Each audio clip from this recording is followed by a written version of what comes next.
Olá, eu sou a professora Diana Pessoa e trago neste vídeo o mini curso Audiovisual versus Sala de Aula Sensorial, a aprendizagem do século XXI. Sou analista de sistemas, sou especialista em informática aplicada à educação e sou mestre em educação. Fora isso, eu sou escritora, sou boleira, adoro fazer bolos e doces e sou também motociclista. Neste primeiro vídeo, eu trago 2 das 5 principais tendências para a educação do século XXI. A primeira delas se chama Competência para o século XXI, que se desdobra em cognição, competência interpessoal e intrapessoal, e a segunda diz respeito à personalização. Vamos lá? Então vamos começar com o que a gente chama da primeira tendência para a educação do século XXI. Então, de acordo aí com o nosso slide, as competências para o século XXI são conhecimentos, habilidades e atitudes que preparam os estudantes para os desafios da vida contemporânea. Essas competências vão se desdobrar em 3 blocos principais. De acordo aí com o nosso diagrama, vocês vão ver cognição, interpessoal e intrapessoal. Andando mais um pouquinho para frente, nós vamos desdobrar o cognitivo em aquele que envolve estratégias e processos de aprendizado, criatividade, memória, pensamento crítico, é o que está relacionado à aprendizagem mais tradicional. Como essa área da cognição é uma área que vem sendo estudada há muito tempo, é uma área que a gente vai deixar em segundo estágio, vamos dizer assim. Nós vamos pegar mais fortemente nas habilidades intrapessoal e interpessoal. Porém, antes de seguirmos para ela, nós vamos explorar um pouco mais essa questão da cognição. Então, de acordo aí com o nosso quadro, você vai perceber que diversão é a nossa palavra-chave. Para envolver o aluno e fazer com que ele desenvolva os processos cognitivos, a diversão vai ser de extrema importância. Seguindo um pouco para frente, eu indico a produção de mandalas, isso mesmo, a produção de mandalas em sala de aula, pois elas podem desdobrar uma série de outras coisas. De acordo aí com o nosso quadro, você vai perceber que ela vai despertar a coordenação motora e visual. Ela é alcançada devido à maturação das diferentes capacidades e formação de certas habilidades com base em um bom funcionamento da visão, tato e resposta motora do corpo. Por mais que pareça simples, e são as coisas simples mesmo que são as mais significativas, desenhar uma mandala envolve muitos processos. O famoso analista Jung, não sei se você já ouviu falar, ele desenhava mandalas todos os dias pela manhã em seu consultório e ele ia absorvendo e percebendo como ele estava por dentro naqueles momentos. De acordo aí com o nosso próximo slide, a mandala também pode despertar atenção e concentração. 2 processos mentais automáticos e instantâneos que permitem a entrada de dados de informações através de canais visuais para fornecer tarefas e respostas específicas de discriminação, emparelhamento e fechamento. Aí nós partimos para o próximo ponto que é possível se despertar através das mandalas. É a criatividade. Nós vamos despertar o lado direito do cérebro, deixar de ser um pouco racionalista demais e se liberar para as outras estruturas que estão só esperando para serem usadas. De acordo aí com o nosso slide, você vai perceber que a criatividade é incentivada através do uso da cor, promovendo a flexibilidade da imaginação. Uma coisa muito boa é porque você não vai depender de nenhum recurso para isso. Você vai pegar um tutorial no YouTube para ver como começar a desenhar mandalas e vai aplicar isso com seus alunos. Uma folha de papel, uma caneta já é suficiente para começar. Então, olhando mais para frente, eu quero mostrar para vocês que eu também faço mandalas, só que minhas mandalas não são desenhadas, são bolos mandalas. Como assim bolos mandalas? Sim, os meus bolos são mandalas coloridos que eu uso para uma série de coisas e eu quero mostrar aí para vocês esses bolos. Então, como vocês podem ver aí nos slides, eu faço bolos de muitas cores, com recheios coloridos e gosto muito de fazê-los. É importante dizer também que um grande conceito que está sendo empregado hoje nas salas de aula são os conceitos da neurociência. Então, de acordo aí com o nosso slide, você vai conhecer o livro Fique de Bem com o Seu Cérebro, que é um livro de uma escritora brasileira, uma neurocientista muito capaz, com uma formação muito interessante e que ela didatizou altos conceitos da neurociência para nós aplicarmos em nosso dia a dia.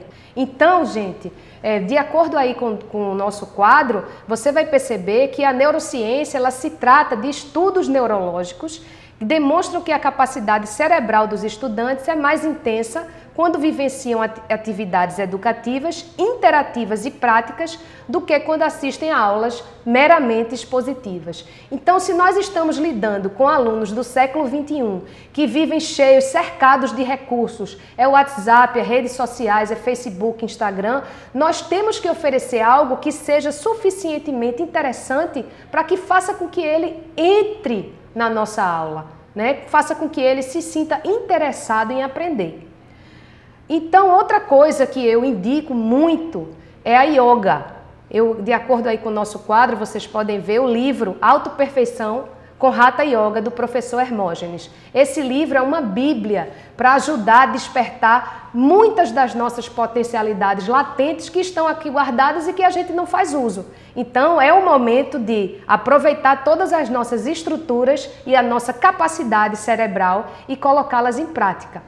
De acordo aí com o próximo diagrama, você vai perceber que a yoga, ela propicia uma série de coisas. Ela diminui o estresse, ela controla a pressão, ela controla o peso, a capacidade pulmonar, ela deixa os ossos mais fortes, ela melhora as funções cerebrais, o que é muito importante para quem está querendo aprender. Outra coisa muito legal é que ela também melhora as funções sexuais.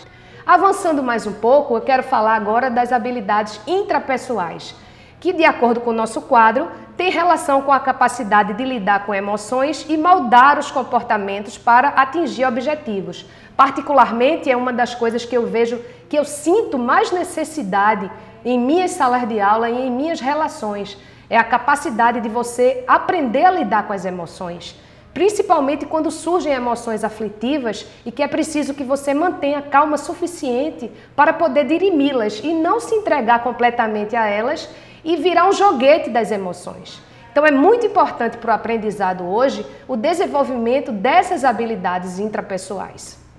Avançando mais um pouco, vem a habilidade interpessoal, que, de acordo aí com o nosso quadro, envolve a habilidade de expressar ideias, interpretar e responder aos estímulos de outras pessoas. Em outras palavras, trocando em miúdos, é a capacidade de lidar com o outro. É poder ouvir, saber ouvir o outro, entender as necessidades do outro. É olhar no olho do aluno e saber se ele está bem ou se ele está mal. Afinal de contas, os olhos são as janelas da alma, não é verdade? E nós temos em cada olho cerca de 120 milhões de terminações nervosas. Então, os olhos podem nos dizer muita coisa. É muito importante essa habilidade de lidar bem com o outro, de saber trabalhar em equipe, de fazer trabalhos em grupos e outras coisas do tipo. Avançando mais um pouco, eu dou dicas de atuação em sala de aula que você vai ver aí no nosso slide. Então, a dica 1, procure usar representações variadas, como diagramas, representações numéricas e matemáticas e simulações. Ou seja, use o visual. Destrinche o seu conteúdo em visual, em coisas que sejam visualmente fáceis de serem percebidas. Isso é muito importante para um aluno que hoje tem milhares de estímulos. A gente precisa também cuidar dessa parte, desses estímulos visuais. A segunda dica, de acordo aí com o nosso slide, é: encoraje uma postura questionadora e proporcione momentos em que os alunos possam expor o que sabem. Então, é muito simples. Leve o seu aluno a ter senso crítico. Ensine a ele como é que ele pode despertar essa capacidade de senso crítico. A ele ter uma postura questionadora. A ele ver coisas que estão e que podem ser melhoradas e que ele apresente soluções. Afinal de contas, os nossos alunos são potenciais pensadores de soluções. Andando mais para frente um pouquinho, a terceira dica é, de acordo com o nosso slide, incentive os alunos a participarem de desafios. Neste processo, seja um facilitador, dê feedback e os faça compreender seus próprios processos de aprendizagem. Ou seja, você vai ser um facilitador no processo de aprendizagem. Você precisa encaminhar o seu aluno para trilhar trilhas que você provavelmente já passou por elas, né? Então, se você já está no estágio de maturidade X e já tem uma carga toda, uma bagagem de conhecimento, você precisa ser um facilitador para o seu aluno. Você precisa dar feedback para ele, ok? Então, passando para a próxima dica, de acordo com o nosso quadro, é a dica 4. Ensine dando exemplos, citando casos. Use, por exemplo, modelos de passo a passo explicando cada etapa.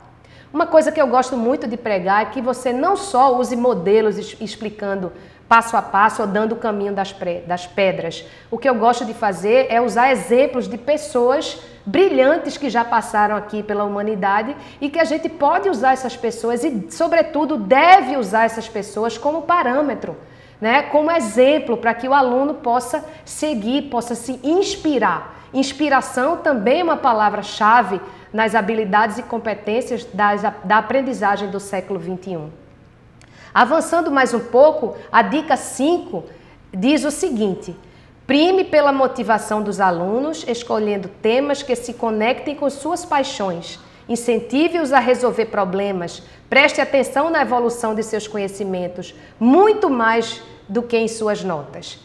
Gente, quando você se conecta com a sua paixão, quando você faz algo que você gosta, seja lá o que for, tudo tem outro significado. Então é muito importante que você faça o aluno se conectar com as paixões dele, com o que ele gosta. Avançando mais um pouco, e aí de acordo com o nosso quadro, temos a dica 6. Use avaliações formativas em que o aluno é monitorado continuamente. Se desprenda dos padrões de só avaliar determinados momentos. Se desprenda do padrão da prova, que é um momento aflitivo, né, que gera angústia no aluno, gera medo, porque ali naquele momento ele vai ter que colocar tudo que sabe no papel. Ele pode não estar num dia bom e não lembrar de determinadas coisas por estar envolvido numa série de outras questões. Então procure usar avaliações formativas e perceber o seu aluno gradativamente.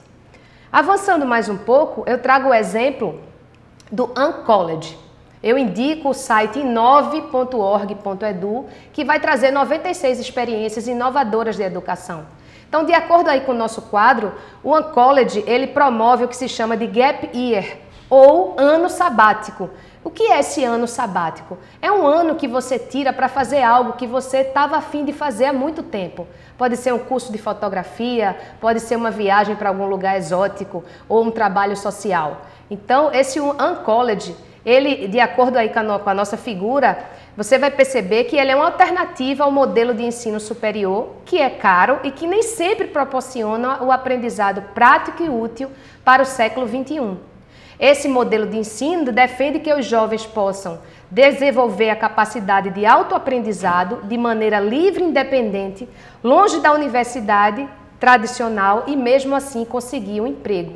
E ele foi bolado por um aluno, um menino de 18 anos, que está aí na figura, o Dale Stephens, e ele em 2013 criou esse projeto chamado Uncollege. De acordo aí com o diagrama, você vai perceber que o Uncollege tem 3 fases. A primeira fase, você escolhe um destino, que pode ser Brasil, Indonésia, Índia, México ou Tanzânia. Você vai viver essa realidade durante algum tempo. Na fase 2 é a fase de lançamento, onde você vai ter acesso a workshops, a uma rede de 10 semanas numa das cidades mais empreendedoras do mundo, que é a cidade de São Francisco. E na terceira fase é a fase de estágio, que é correspondente aos objetivos profissionais, alcance dos objetivos de longo prazo. Ou seja, você escolhe um lugar, você vai ser inserido na realidade desse lugar. Depois você vai para a cidade de São Francisco, que é uma das cidades mais empreendedoras do mundo, vai ter acesso a uma rede de pessoas que vão te auxiliar no teu processo. E por fim, você vai fazer o estágio, onde você vai desenvolver um artefato relativo ao seu aprendizado. Então, se você escolher um curso de fotografia, por exemplo, ao fim do seu curso pode ser um livro de fotografia. Avançando mais um pouco, nós entramos na segunda competência para a aprendizagem do século XXI, que é a personalização. Então, de acordo aí com o nosso quadro, A personalização diz respeito a estratégias educativas adaptadas aos interesses, ritmo e formas de aprender de cada estudante. Trocando em miúdos, o que isso quer dizer? Olha, em sala de aula é impossível você desejar que o que você está ensinando valha igual para todos os alunos. Afinal de contas, cada aluno é um ser diferente, né? Cada cabeça é um mundo. Então, é preciso cada vez mais pensar em estratégias personalizadas. Os recursos audiovisuais podem dar grande auxílio nessa empreitada do professor, de transformar o ensino cada vez mais personalizado. Caminhando um pouco para frente, nós vamos ver os problemas de um determinado lugar que pode ser resolvido com estratégias de personalização. No caso do nosso exemplo, ele resolveu os seguintes problemas. De acordo aí com o nosso quadro, vocês vão perceber o gradual desinteresse, a dificuldade de conectar disciplinas à vida real e ao mercado de trabalho, a falta de diálogo entre estudantes, professores, profissionais da escola e a comunidade e a grande questão que é a questão da evasão escolar. Ou seja, essa instituição que eu vou apresentar agora, ela traz um apurado das piores angústias, né, reunidas num lugar só. Então, é a escola Chico Anísio, que é uma escola no Rio de Janeiro, e aí, de acordo com o nosso slide, vocês vão ver que as competências trabalhadas lá são colaboração, curiosidade, persistência e responsabilidade. Eles têm 4 momentos na semana: estudo orientado, projeto de vida, autogestão e projeto de intervenção e pesquisa. Então vamos dar uma olhada em cada um. De acordo com o nosso slide, o estudo orientado diz respeito a um educador da escola ajuda os alunos a aprender a estudar. O professor, que pode ser de qualquer disciplina, orienta os jovens sobre como buscar informações relevantes e como sintetizá-las.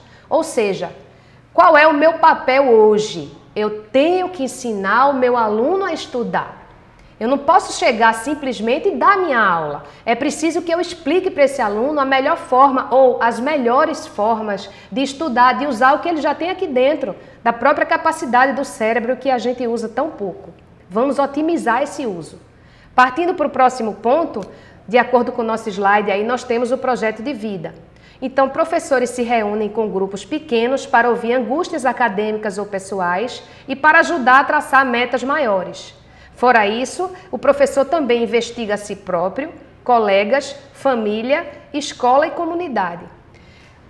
Trocando em miúdos, o que é que isso quer dizer? É incluir a escola como um projeto de vida.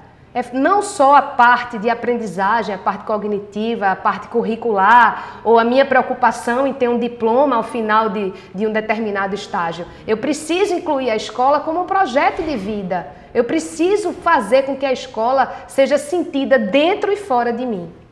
Passando para o próximo passo, e aí vocês vão ver no nosso slide, nós temos a autogestão, que quer dizer o seguinte: os alunos ficam livres para fazerem o que quiserem, como participar de atividades artísticas ou corporais, realizar oficinas e estudar para a prova. Ou seja, na autogestão, o aluno vai aprender a gerenciar o seu tempo, a fazer o que ele gosta e o que ele nem gosta tanto, mas que é necessário ser feito.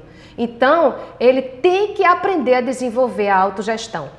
Passando para o próximo ponto, de acordo com o nosso quadro, nós temos o projeto de intervenção e pesquisa, que quer dizer o seguinte: todos os alunos da escola formam grupos independentes de turma ou série e devem, ao longo do bimestre, desenvolver um projeto que tenha relação com a vida real.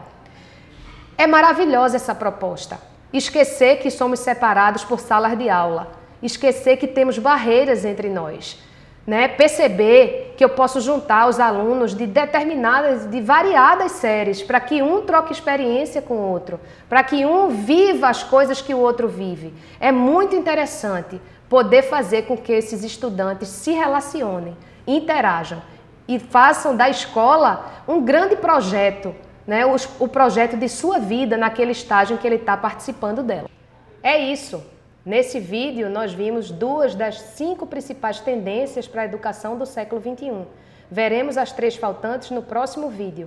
Porém, é importante que você acesse o ambiente virtual e tenha acesso à atividade que vai gerar a sua certificação. Combinado?